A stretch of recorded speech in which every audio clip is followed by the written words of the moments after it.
Yan yung upuan kong may gulong. Talagang di ko na kayang lumakad. Kaya nagbigya ako. Ngayong umaga ta.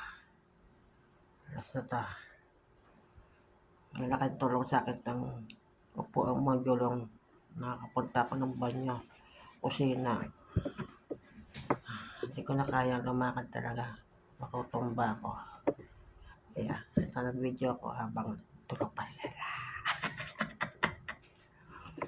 So, dito, may nagawa ko to sa ano. Hirap ma-stroke. Pero nakakapagluto pa ako. Papasalamat ako sa Diyos na nakakapagluto pa ako. Tatayo lang ako sa gilid ng kalan. Nakakapagluto na ako. Salamat sa Diyos. At ganito ako. Buhay pa ako. May nagagawa pa ako sa buhay ko. Masarap magluto. Kaya ito kahit minsan mahirap gamitin ito. Napapagod ako. Nakakapagod din mag ganun. Iba talaga pag normal ka na.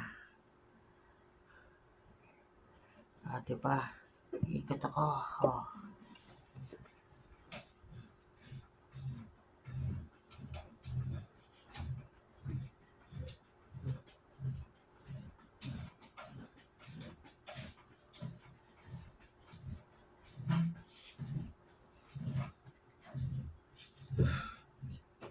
Gamay ko na tong upuan na to.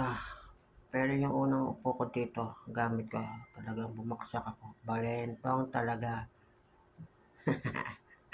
Ngayon gamay ko na siya. Paano gamitin? Bye-bye. Ingatan yung kalusugan. Hindi kayo ma-stroke, magkasakit. Love you.